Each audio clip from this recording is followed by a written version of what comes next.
አንተ እንዳትመጣ ዲቦራ ራስሽ በህይወትሽ ልጅሽ አባት ማን ነው ሲልሽ አባት ሞቷል በይ። እየነገርኩሽ ነው።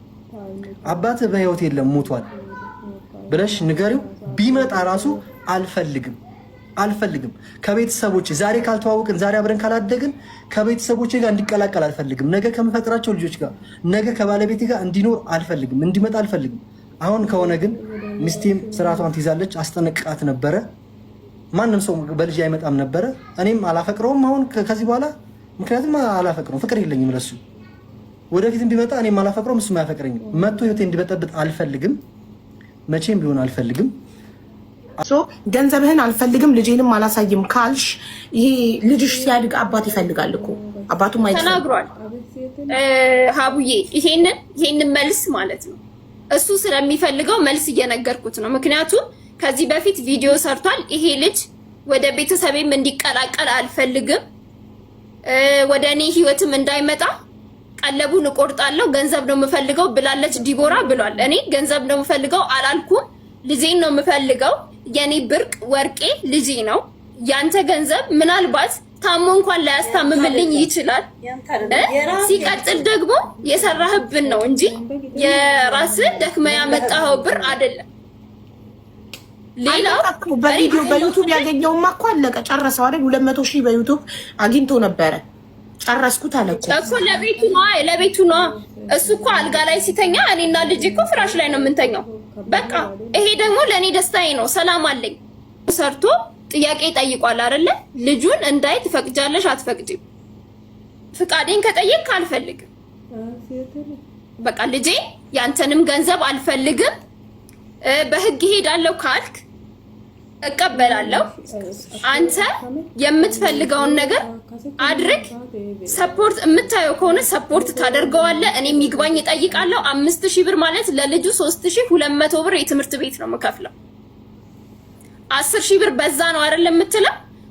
አለኝ ወረቀት አለኝ። 2500 ብር በየወሩ የምከፍለው ነው። 700 ብር ደግሞ የጥናት ነው የምከፍለው። ስለዚህ 3200 ብር 5000 ብር የልጅን የአንድ ወር የትምህርት ቤት አይሸፍንም፣ የሁለት ወር የትምህርት ቤት አይሸፍንም። ፍርድ ቤት በወር 5000 ነው የፈረደበት እኮ አይደል?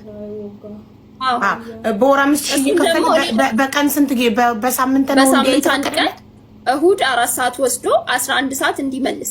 እሱ ደግሞ ፈቃደኛ አይደለሽም? ፍርድ ቤት የፈረደለትንም በሳምንት አልከለከልኩም። እንዴት ይሄ ታዲያ? እሱ ስልክ ካላነሳሽ ለሰፈር እንዳይመጣ ከታገደ እንዴት ይሄ? አልከለከልኩም። አልደወለም። ሲጀመር ልጄን አሳይኝ ብሎ እሁድ ቀን ደውሎ አልጠየቀኝም። ከዚህ ቀደም ብሎ ካርገሽዋል። እንዴት ይደውል? ብሎ ካርገሽዋል። ማዘር ጋር ይደውል። እሱ ድሮም እኮ ለማዘር ደውል ብዬ ነው እኮ ቁጥሯን የሰጠሁት። ሰላም ቤተሰብ እንዴት ናችሁ? ከኔ ጋር ያለው እግዚአብሔር ይመስገን። ሁላችሁም በያላችሁበት ሰላማችሁ ይብዛልኝ። ዛሬ እንግዲህ ከስንት ጊዜ በኋላ በቪዲዮ መጥቻለሁኝ። ኢትዮጵያ ገብቼ ይኸው ኔትም አልተስተካከለም ነበረ ትንሽ እንደገባው አየሩ። እንዲሁም ደግሞ የታውቃላችሁ አረብ ሀገር ትንሽ ቆይታችሁ ስትሄዱ ምግባ ይሄ አለመቀበል አለ ምን አለና እንዴትኩኝ ጠብ ነበረ ያደረገኝና ግን አሁን እግዚአብሔር ይመስገን ተሽሎኛልና ዛሬ የመጣሁበት ምንድነው ስለ ዲቦራና ስለ ቢኒያም። ወይኔ እግዚአብሔርን አብዛኞቻችን እኮ እንዴ ልጅ ሳልወልድ ምኖር የምንለው እኮ ከዛ አንጻር ነው። እግዚአብሔርን ይሄንን አሁን ቪዲዮ ይሄ ልጅ ሲያድግ ነገ ላይ ሲያዩ ቪዲዮ ታውቃላችሁ ለምን 100,000 ዓመት አይሆነው አይጠፋም። ሚዲያ ደግሞ ባለጌ ነው። የሆነ ታይም ላይ ይመጣና ህይወታችሁን ነው ምስቅልቅል የሚያደርገው።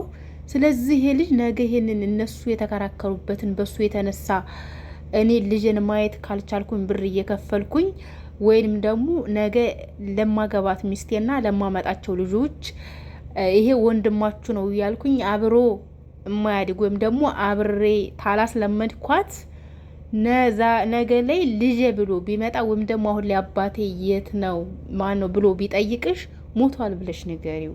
ከባድ ውሳኔ እግዚአብሔርን። ነገ ይሄ ልጅ ይሄን ቃል ሲሰማው ምን ያክል ስብራት ነው የሚያሳድርበት። ይሄ በቃ ውጣ ብትሉት ራሱ ከውስጣችሁ የሚወጣ ቃል አይደለም። ምክንያቱም መጀመሪያ ለምን ጦሟን አታድርም? በቃ ይሄ በዚህ ታውቃላችሁ እናቶቻችን ናቸው ጎበዞች። ሳይበሉ እንደበላ ሰው ፈገግ እያሉ ወገባቸውን አስረው ማለት ነው የሚያሳድጉ እናቶች ናቸው። እርግጥ ወንዶችም አሉ በጣም ብዙ ዋጋ ከፍለው የሚያሳድጉ፣ ግን እንደ እናት አይሆንም። እና እሷ ደግሞ የተለያዩ እድል መጥቶላታል። ማስታወቂያ እየሰራች ነው። ትንሽም ሆነ ትልቅም ሆነ አንዳንድ እውቅናዎች ጥሩ ጎን አላቸው፣ መጥፎ ጎን አላቸው። ግን እንዳጠቃቀማችን ነውና ስለዚህ ለምንድን ነው የማይተውት? በየቀኑ ይሄ ክርክር በአንድ ልጅ ይሄን ያክል ውዝግብ።